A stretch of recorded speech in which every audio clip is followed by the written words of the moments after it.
ഇത് ബോംബ് നിർവീര്യമാക്കുന്നതിനിടെ സംഭവിച്ചതല്ല. നമ്മളൊക്കെ കഴിക്കുന്ന മാമ്പഴം ഒന്ന് കത്തിക്കാൻ ശ്രമിച്ചതാണ്. കാൽസ്യം കാർബൈഡ് കലർന്ന മാമ്പഴത്തിൽ പെട്രോൾ ചേർന്നപ്പോൾ അത് സ്ഫോടക വസ്തുവായി മാറി. ഇരുമ്പ് വെൽഡ് ചെയ്യാൻ ഉപയോഗിക്കുന്ന അസറ്റ്ലീൻ വാതകമാണ് കാൽസ്യം കാർബൈഡ് ഉൽപ്പാദിപ്പിക്കുന്നത് എന്നോർക്കുക. നമ്മുടെ പ്രവാസികൾക്ക് കഴിക്കാനായാണ് കരിപ്പൂരിലെ കയറ്റുമതി കേന്ദ്രങ്ങളിൽ ഇങ്ങനെ മാങ്ങ പഴുപ്പിക്കുന്നത്. ഈ വിവരം ലഭിച്ച ഞങ്ങൾ ഭക്ഷ്യസുരക്ഷാ ഉദ്യോഗസ്ഥരോടൊപ്പം അവിടെ എത്തി. കണ്ട കാഴ്ച ഞെട്ടിപ്പിക്കുന്നതായിരുന്നു.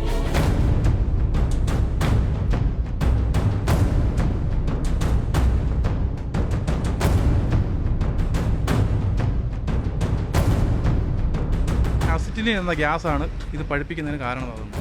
ഇത് ഒരു കാർസിനോജൻ ആയതുകൊണ്ട് തന്നെ food safety and standards act 2006 പ്രകാരം ഇത് നിരോധിച്ചിട്ടുള്ളതാണ്. ഇതിന് മുൻപുണ്ടായിരുന്ന മായം ചേർക്കൽ നിരോധന നിയമപ്രകാരവും ഈ ആർട്ടിഫിഷ്യൽ റൈപ്പനിങ് ഏജൻസ് ഇന്ത്യയിൽ നിരോധിച്ചിട്ടുള്ളതാണ്.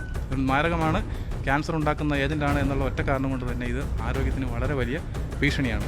പച്ചമാങ്ങ അടുക്കി വെച്ച പെട്ടികളിൽ 2-3 കാർബൈഡ് പൊതികൾ. പൊതികളില്ലാത്ത ഒരു പെട്ടി പോലും കണ്ടെത്താനായില്ല. എല്ലാം ഉദ്യോഗസ്ഥർ കണ്ടെടുത്തു. 1 ടണ്ണോളം മാങ്ങ പിടിച്ചെടുത്തു.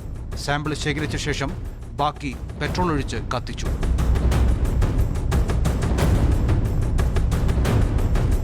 ക്യാൻസറിന് കാരണമാകുന്ന കാൽസ്യം കാർബൈഡാണ് പാവം പ്രവാസികളെ ഈ കയറ്റുമതിക്കാർ തീറ്റിക്കുന്നത്.